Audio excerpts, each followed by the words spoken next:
नमस्कार स्टूडेंट्स, आज अपने करने जा रहे हैं कोर डेटा का लेक्चर नंबर 91। कोर डेटा का लेक्चर नंबर 91। देखिएगा स्टूडेंट्स, अपना जो टॉपिक चल रहा था वो था सिग्निफिकेंस ऑफ पेट्रोमाइजोन। ये अपना टॉपिक चल रहा था। तो अपने जो अभी तक डिस्कस किया था कि पेट्रोमाइजोन है, एमोसेट लार्वा है, उसका क्या सिग्निफिकेंस है। तो अपने उसको पेट्रोमाइजोन और एम्फियोक्सिस के संदर्भ में उसको आपने देखा था। अब देखिएगा, अपने बात करने जा रहे हैं, थोड़ा सा इकोनॉमिक इंपॉर्टेंस की बात कर लें। Economic importance of Petromyzon and ammocoete larva. इसका आपने थोड़ा सा ज़्यादा मतलब कोई टफ बात नहीं है, या यूँ कह सकते हैं कोई टफ टॉपिक नहीं है। ये हल्का सा टॉपिक है जो अपने थोड़ा 2 या 3 लाइन में इसको डिस्कस करते हैं। तो देखिएगा, एमोसिएट लार्वा, सबसे पहले हम बात करते हैं पेट्रोमाइजोन की। तो पेट्रोमाइजोन जो है, इसका इकोनॉमिक इंपॉर्टेंस अगर देखें तो अगर आर्थिक रूप से फायदेमंद की यदि हम बात करें तो आर्थिक रूप से फायदेमंद ये मनुष्य के संदर्भ में नहीं है। क्यों नहीं है? क्योंकि सबसे पहली बात तो ये है कि पेट्रोमाइजोन जो होता है, ये जो बड़ी मछलियां हैं या दूसरे जो उपयोगी जलीय जंतु हैं उनके ऊपर क्या है, परजीवी रूप में रहते हैं। तो पहली बात तो उनको क्षति पहुंचाते हैं। तो जिससे जो क्या होता है कि जो कई ऐसी उपयोगी मछलियां जो कि मनुष्य के लिए लाभदायक होती है खाने के लिए, उन उपयोगी मछलियों को क्या करते हैं, ये परजीवी रूप में रहकर के उनको क्षति पहुंचाते हैं, जिससे प्रोडक्शन है उन मछलियों का कम हो जाता है। दूसरी बात क्या है कि ये कई उपयोगी मछलियां जो होती हैं उनके ऊपर परजीवी रूप में रहती हैं। तो अपनी जो दंतिकाएं होती हैं, टीथ्स जो होते हैं, उनकी सहायता से उनको काट देती हैं। उनके ऊपर छोटे छोटे स्केल्स या छोटे छोटे ये कह सकते हैं कि उभार, या छोटे छोटे ये कह सकते हैं कि ये क्या कह सकते हैं, खांच जो हैं, या ये कह सकते हैं कि दांतों के निशान है वो छोड़ देते हैं। तो जिससे उनका जो बाजार मूल्य है वो क्या हो जाता है, कम हो जाता है। कौन सी मछलियों का, जिनके ऊपर ये परजीवी रूप में रह रही हैं, या जिनकी जो प्रपोषी मछलियाँ हैं, उनका जो बाजार में जो कीमत है वो कम हो जाती है। क्यों? क्योंकि उनके ऊपर ये घाव बना देती हैं या उनके ऊपर दांतों के निशान बना देती हैं। उसके अलावा यदि हम बात करें तो थोड़ा सा इसका इकोनॉमिक इंपॉर्टेंस ये भी, जो यूरोप और अमेरिकी ये देश है, यूरोप और अमेरिकन जो कंट्रीज हैं, यहाँ पर क्या है कि इनको पेट्रोमाइजोन को खाने के रूप में, यानी इसका मांस जो खाने के काम में लिया जाता है। तो ये है पेट्रोमाइजोन का इकोनॉमिक इंपॉर्टेंस। तो इकोनॉमिक इंपॉर्टेंस में इसका यूज जो है वो कम है, और इसका मतलब आर्थिक लाभ है वो तो है कम, और थोड़ा नुकसान जो है उससे क्या ज़्यादा है। एमोसेट लार्वा की यदि हम बात करें तो एमोसेट लार्वा जो है, इसका सिग्निफिकेंस, इकोनॉमिक इंपॉर्टेंस कोई बहुत ज़्यादा नहीं है। इसका इकोनॉमिक इंपॉर्टेंस इतना ही है कि ये जो बड़ी मछलियां हैं उनको पकड़ने के लिए प्रलोभक के रूप में काम में लिए जा रहे हैं। उसके अलावा यदि हम बात करें कि जो ये सी लैम्प्रेज होती हैं, खासकर जैसे पेट्रोमाइजोन की बात करें, ये समुद्री जो हमारा प्रोडक्शन है, जो मैराइन प्रोडक्शन हमें प्राप्त होता है, उसके लिए एक बहुत ही विनाशकारी स्थिति उत्पन्न कर देते हैं। क्योंकि इनके द्वारा नदियों के अंदर अंडे दिए जाते हैं, लार्वा दिए जाते हैं, तो वहाँ अंडे और लार्वा नदियों के अंदर भी क्षति कर सकते हैं। और मेनली जो इसका जो अडल्ट है पेट्रोमाइजोन, वो समुद्रों के अंदर बहुत ज़्यादा संख्या में ये कह सकते हैं पाए जाते हैं। तो जिसके द्वारा क्या है कि इनको रोकने के या इनको नियंत्रण करने के लिए कोई प्रभावी उपाय नहीं है। तो जिसके द्वारा जो मतलब मत्स्य उत्पादन है उसके ऊपर इसका क्या नेगेटिव इफेक्ट पड़ रहा है, इसका प्रभाव ऋणात्मक ही पड़ रहा है। तो जिससे प्रोडक्शन में भी क्या आती है, कमी आती है। अब अपने बात करेंगे पेट्रोमाइजोन की स्थिति। थोड़ा सा ये, क्योंकि मैं आपको बताता हूँ कि पेट्रोमाइजोन और एमोसेट लार्वा जो है, इनकी स्ट्रक्चर और इनका जो ये कह सकते हैं कि उद्विकाशीय महत्व और पेट्रोमाइजोन की जो वर्तमान स्थिति है, इसके ऊपर क्वेश्चन पूछे जाते हैं। तो जिसमें अपने अब लास्ट टॉपिक है इसका, पेट्रोमाइजोन की स्थिति। तो देखिएगा कि जो साइक्लोस्टोमेटा का सदस्य है ये, तो साइक्लोस्टोमेटा के अंदर कोर्डेटा के लक्षण देखे जाते हैं, अपने को पता ही है। और पेट्रोमाइजोन क्या, उसमें से एक आदिम यानी प्रिमिटिव प्रकार का एनिमल है जिसके अंदर कोर्डेटा के लक्षण पाए जाते हैं। और कोर्डेटा के लक्षण पाए जाने के कारण क्या है कि हम इसको जो अध्ययन में सरलता, सुगमता में रहती है, आसानी से इसका अध्ययन किया जाता है कोर्डेट के संदर्भ में। उसके अलावा यदि हम बात करें इसका एमोसेट लार्वा, एमोसेट लार्वा जो है वो लार्वा है इसका, परंतु उसके अंदर एम्फियोक्सिस के करैक्टर पाए जाने के कारण क्या हम उसका उद्विकाशीय महत्व इसको हम समझ सकते हैं इसका। उसके अलावा कि जो इसके अंदर कई विशेष और राशित लक्षण पाए जाते हैं जो कि इसके परजीवी स्वभाव को हमें क्या है बताते हैं। तो अपने जो है इसके प्रिमिटिव और एडवांस करैक्टर दोनों प्रकार अपने देखेंगे पोजीशन ऑफ पेट्रोमाइजोन में। पोजीशन ऑफ पेट्रोमाइजोन, इसमें इसके प्रिमिटिव करैक्टर की बात करेंगे पहले हम। प्रिमिटिव करैक्टर्स या आदिम लक्षणों की बात करेंगे। आदिम लक्षण, तो इसको अपने देखने का प्रयास करते हैं पहले कि इसके अंदर आदिम लक्षण कौन कौन से हैं। हालांकि अपने पेट्रोमाइजोन को पूरा डिटेल में पढ़ा है, वैसे उसका मॉर्फोलॉजिकल करैक्टर है, थोड़ा सा जो एनाटॉमिकल करैक्टर है वो पढ़े, तो उन्हीं करैक्टर को थोड़ा सा रिवाइज करेंगे कि क्या क्या उनका वो है, मतलब ये कह सकते हैं कि क्या क्या उनका इम्पोर्टेंस है इवोल्यूशन के हिसाब से, उद्ध विकास के हिसाब से। तो सबसे पहले हम बात करेंगे प्रिमिटिव करैक्टर्स की। और प्रिमिटिव करैक्टर का मतलब क्या है कि कोर्डेटा के ऐसे लक्षण जो कि प्रारंभिक रूप से पाए जाते हैं। तो इसके अंदर सबसे पहले हम देखें तो वास्तविक जबड़े नहीं पाए जाते हैं, वास्तविक जबड़े नहीं पाए जाते हैं, नहीं पाए जाते हैं।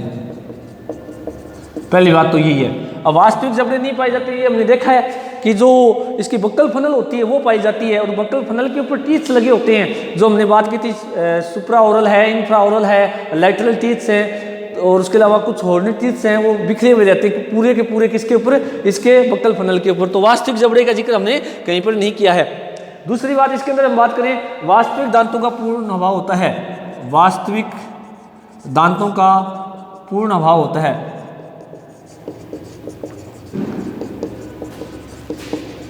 ये बात भी सत्य है कि इसके अंदर वास्तविक टीथ नहीं पाए जाते हैं, केवल और केवल होल्डी टीथ इसके अंदर पाए जाते हैं। उसके अलावा युग्मिक उपांग पेयर्ड फिन्स एब्सेंट होते हैं, ये बात भी सही है।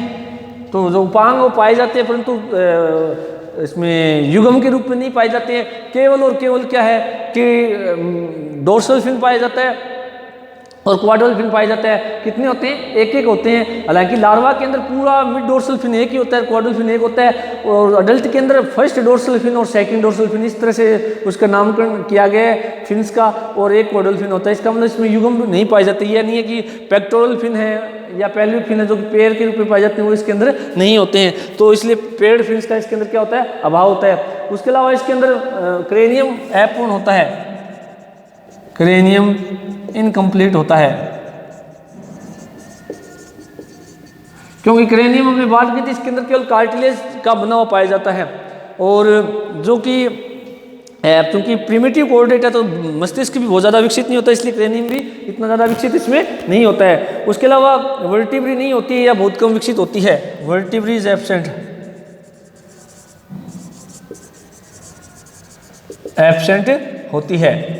कशेरुकी, कशेरुकदंड की जो कशेरुकी होती हैं वो क्या होती हैं? इसमें एब्सेंट होती है। उसके अलावा यदि हम बात करें मीडियन नोस्ट्रिल्स एकल पाया जाता है, मध्य नासा छिद्र, मध्य नासा छिद्र जो होता है वो पाया जाता है। एकल मध्य नासा छिद्र पाया जाता है, छिद्र पाया जाता है, एकल मध्य नासा छिद्र इसमें पाया जाता है। अब जो एकल मध्य नासा छिद्र है,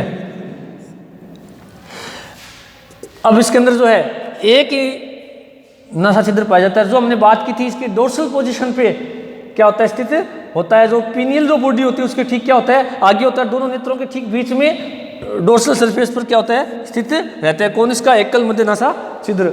उसके अलावा इसमें सीलिएटेड ग्रूव, एंडोस्टाइल और विलम पाए जाते हैं, सीलिएटेड ग्रूव, एंडोस्टाइल व विलम पाया जाता है, विलम पाया जाता है।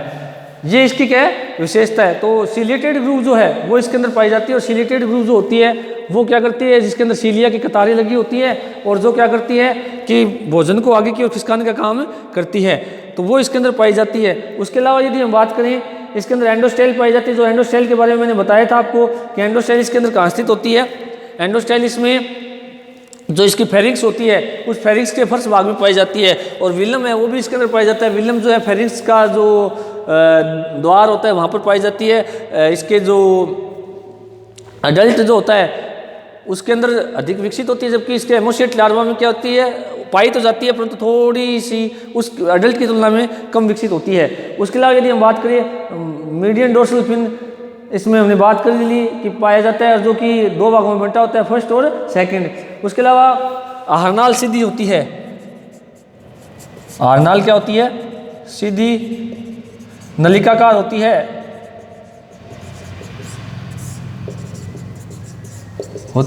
तथा क्षेत्रों का ज्यादा विशिष्टीकरण इसमें नहीं होता है।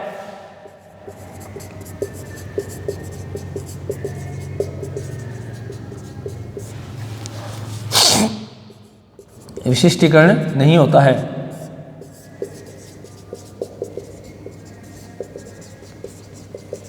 अब देखिए आहरनाल हमने बनाई भी थी, इसमें पेट्रोमाइजोन की एकदम सीधी लंबी नलिकाकार बनाई थी।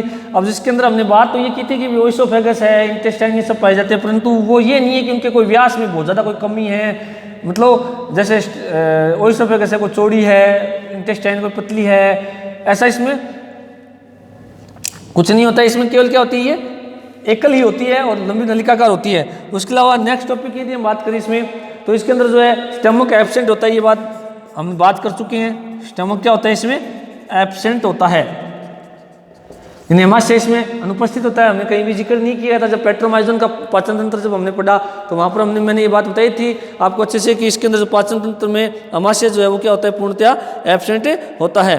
तो ये इसका अगला एक प्रिमिटिव कैरेक्टर है। उसके अलावा मायोटोम्स केवल गिल रीजन में विभाजित होते हैं। मायोटोम्स केवल गिल रीजन में ही विभाजित होते हैं।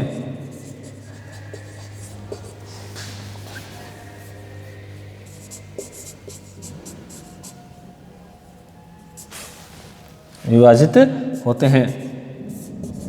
मायोटोम्स आपको बताया हुआ है क्या होते हैं, जो पेशियां होती हैं, जैसे हमने ब्रैंकियोस्टोमा में बात की थी, ये वी आकार की होती हैं और उनके बीच बीच में मायोसेप्टा पाया जाता है। तो ये जो है मायोटोम्स, ये केवल इसका गिल रीजन में हमने को क्लियर दिखाई देते हैं, जो कि मायोटोम्स और मायोसेप्टा के रूप में क्या है, बंटे हुए रहते हैं, और पूरे एरिया के अंदर ये विभाजित नहीं होती है, क्लियर दिखाई नहीं देते हैं। उसके अलावा इसके अंदर जो हर्ट है वो छोटा एस आकार का होता है।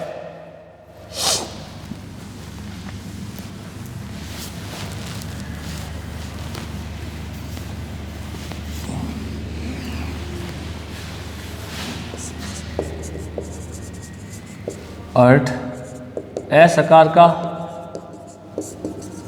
वह सरल होता है, सरल होता है। वो हमने बात की थी केवल एक ओरिकल और एक क्या होता है, वेंट्रिकल इसमें पाया जाता है, और कोई ज़्यादा हर्ट के अंदर विशेषताएं इसमें नहीं पाई जाती है। एक ओरिकल और एक ही क्या पाया जाता है, वेंट्रिकल, नहीं एक अलिंद और एक नीले इसमें ही पाया जाता है। उसके अलावा इसमें कोनस आर्टरियोसिस एवं रीनल पोर्टल सिस्टम क्या होते हैं, एब्सेंट होते हैं। कोनस सिस व रीनल पोर्टल सिस्टम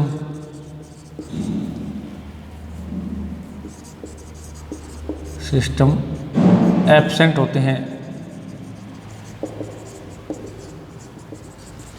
अब कोनस आर्टरियोसिस, ये जो सर्कुलेटरी सिस्टम है उसी का एक भाग होता है। जिनके अंदर हार्ट कम विकसित होता है उनके अंदर साइनस वेनोसस तो इसमें पाया जाता है, परंतु कोनस आर्टरियोसिस एक चैम्बर नुमा संरचना होती है जो कि मछलियों में पाई जाती है, परंतु इसमें क्या है, एब्सेंट होता है। रीनल पोर्टल सिस्टम की बात करें तो इसके अंदर हिपेटिक पोर्टल सिस्टम तो पाया जाता है, परंतु रीनल पोर्टल सिस्टम नहीं पाया जाता, यानी वर्क निवायिका उपतंत्र नहीं पाया जाता। और निवायिका तंत्र क्या, ये मैंने बताया हुआ है कि जब किसी भी शरीर का अशुद्ध रक्त किसी अन्य अंग द्वारा हृदय में ले जाया जाए तो उसे निवायिका उपतंत्र कहते हैं। और जब ये कार्य उत्सर्जित तंत्र करें तो इसको हम रीनल पोर्टल सिस्टम कहते हैं। तो इसके अंदर कोनस आर्टरियोसिस जो कि सर्कुलेटरी सिस्टम का हिस्सा होता है जंतुओं में, वो एब्सेंट होता है, और रीनल पोर्टल सिस्टम दोनों ही क्या होते हैं इसके अंदर एब्सेंट होते हैं। उसके अलावा आंत्र में जो स्पाइरल वाल्व होते हैं वो अल्प विकसित होते हैं। इंटेस्टाइन में स्पाइरल वाल्व एब्सेंट या अल्प विकसित होते हैं। अब ये स्पाइरल वाल्व क्या होते हैं आपको मैं बताता हूं। जैसे हम आगे बात करेंगे स्कोलियोडोन की मछली की, वहां पर इसको अपने अच्छे से और समझेंगे क्योंकि उसके अंदर ये पूर्णतः विकसित होते हैं। पर यहां मैं आपको थोड़ा बताता हूं स्पाइरल वाल्व क्या होते हैं। स्पाइरल का अर्थ होता है स्प्रिंग की तरह किसी चीज का घुमावदार होना, उसको हम स्पाइरल कहते हैं। और वाल्व का मतलब एक तरीके से अवरोधक। अब होता क्या है देखिएगा कि जैसे मान लें अपने कोई भी जंतु है, उसका ये इंटेस्टाइन या स्टमक वाला भाग है, ये मान लें अपने, तो ये तो ये जो इंटरनल ये आंतरिक अस्तर होता है, ये क्या होता है आंतरिक अस्तर किसका, चाहे स्टमक तो क्या इंटेस्टाइन में पाया जाता है, ये क्या स्पाइरल वाल्व जिसको स्क्रोल वाल्व भी कहा जाता है। तो इंटेस्टाइन के जो आंतरिक अस्तर होता है वो कई बार क्या करता है इस प्रकार से यूं यूं यूं और यूं घुमावदार स्थिति में होता है इस तरह से।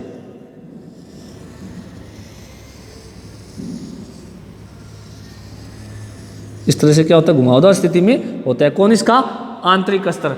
अब इससे क्या होगा कि इधर से भोजन आ रहा है मान लें अपने, अब भोजन जब आएगा तो वो इस स्पाइरल वाल्व के अनुसार ही घूमता जाएगा। तो स्पाइरल वाल्व के अनुसार घूमेगा तो उससे क्या दो फायदे हो गए। पहला फायदा तो ये हो गया कि भोजन को यहाँ रुकने के लिए यानी इंटेस्टाइन में रुकने के लिए लंबा समय मिल जाता है, यानी भोजन यहाँ लंबे समय तक रुका रहेगा। किसमें, इस इंटेस्टाइन के अंदर। अब लंबे समय रुका रहेगा तो क्या होगा कि जिससे भोजन जो है, दूसरा फायदा क्या है, लंबे समय रहेगा तो उससे यहाँ जो है पाचक एंजाइम में भोजन का पाचन अच्छे से कर देंगे। तो भोजन का पाचन हो गया, पहली बात तो भोजन यहाँ स्पाइरल वाल्व के कारण लंबे समय तक रुका रहेगा, दूसरा भोजन का पाचन अच्छे से हो जाएगा। तीसरा क्या है कि ये स्पाइरल वाल्व जो है वो टिफ्लोसोल की तरह भी काम करते हैं और जो भोजन का अवशोषण करने में भी क्या होते हैं, सहायक होते हैं। ये भी इनका क्या है कि अच्छा सा फायदा मिलता है किसको, इस स्पाइरल वाल्व का, किसमें, इस इंटेस्टाइन में होने का। तो ये इसके अंदर या तो पाए जाते हैं या क्या होते हैं, पाए जाएंगे तो अल्प विकसित होते हैं, और या क्या होते हैं इनमें एब्सेंट होते हैं, यानी पाए अगर उपस्थित हैं तो अल्प विकसित होंगे, और यदि इसके अंदर दूसरी कंडीशन क्या है, ये एब्सेंट ही हो सकते हैं। तो ये तो मैंने स्थिति बताई है जब किसी एनिमल के अंदर ये प्रेजेंट हो, जैसे हम स्कोलियोडोन में पढ़ेंगे उसके अंदर स्पाइरल वाल्व एकदम क्लियर दिखाई देते हैं। तो और ये बनते किससे, आंतरिक स्तर के घुमावदार होने से बनते हैं ये, और टिफ्लोसोल की तरह काम करते हैं। भोजन लंबे समय तक रुका रहता है और भोजन का पाचन अच्छे से हो जाता है, और इसके अंदर अल्प विकसित होते हैं, इतने ज़्यादा विकसित इसमें नहीं पाए जाते हैं। उसके अलावा यदि हम बात करें जो अनुकंपित तंत्रिका तंत्र है वो क्या होता है, इसमें बहुत कम विकसित होता है। सिंपैथेटिक नर्व सिस्टम जो है वो बहुत कम विकसित होता है। अनुकंपी तंत्रिका तंत्र कम विकसित होता है। अनुकंपी तंत्रिका तंत्र। उसके अलावा पार्श्व रेखा तंत्र अल्प विकसित होता है, जो कि संवेदी तंत्र होता है, मछलियों के अंदर भी पाया जाता है। लेटरल लाइन सिस्टम जो जल के अंदर होने वाले परिवर्तनों का क्या कराते हैं, ज्ञान कराते हैं। पार्श्व रेखा तंत्र भी अल्प विकसित होता है। क्या होता है इसमें, अल्प विकसित होता है पार्श्व रेखा तंत्र भी। उसके अलावा यदि हम बात करें जो कर्ण भाग होता है यानी कान होता है, उसमें केवल एक सेमिल्यूनर ट्यूब पाई जाती है, यानी एक ही अर्धवर्ताकार नलिका पाई जाती है। जैसे मनुष्य के संदर्भ में आपने पढ़ा हुआ है कितनी अर्धवर्ताकार नलिकाएं होती हैं, 3 होती हैं। तो इसके अंदर कितनी हैं, केवल एक। कर्ण यानी ईयर में केवल एक अर्धवर्ताकार नलिका पाई जाती है, अर्धवर्ताकार नलिका पाई जाती है। किसमें, इसके कान में केवल एक ही अर्धवर्ताकार नलिका इसमें प्रेजेंट होती है। उसके अलावा यदि हम बात करें उत्सर्जन जो है वो प्रोटोनेफ्रस प्रकार के होते हैं। उत्सर्जी अंग प्रोटोनेफ्रस प्रकार के होते हैं,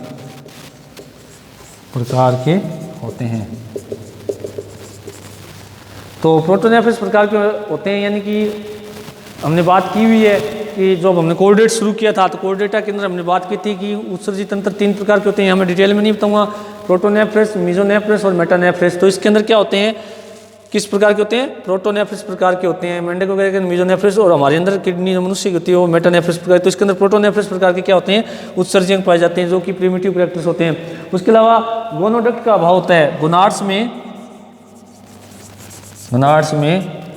गोनोडक्ट का अभाव होता है। ये बात हम कर चुके हैं। हमने बात की थी कि इसके अंदर केवल एक गोनाड होता है, नर के अंदर एक वर्षण होता है, मादा के अंदर एक क्या होता है, अंडाशय होता है। और जो सीधे ही वर्षण के द्वारा शुक्राणु जो मैच्योर स्पर्म होते हैं वो सीधे ही सीलोम में छोड़े जाते हैं, और सीलोम से क्या किया जाता है, शरीर से बाहर ले जाए जाते हैं। और ऐसे ही अंडाशय के द्वारा अंडे बनेंगे, अंडे जो हैं वो सीधे ही सीलोम में छोड़ दिए जाते हैं और वहाँ से शरीर से बाहर निषेचन इसके अंदर क्या होता है, बाह्य होता है। तो इस प्रकार से स्टूडेंट्स ये इसके कौन से कैरेक्टर हैं, प्रिमिटिव कैरेक्टर्स होते हैं, जिनकी सहायता से अपने ये कह सकते हैं कि ये कोर्डेटा के प्रिमिटिव कैरेक्टर वाला जंतु होता है। कल अपने बात करेंगे इसका जो लास्ट टॉपिक है, जो इसके यूँ कह सकते हैं एडवांस कैरेक्टर हैं, वो कौन कौन से पाए जाते हैं, जो अपने कल डिस्कस करेंगे। Thank you.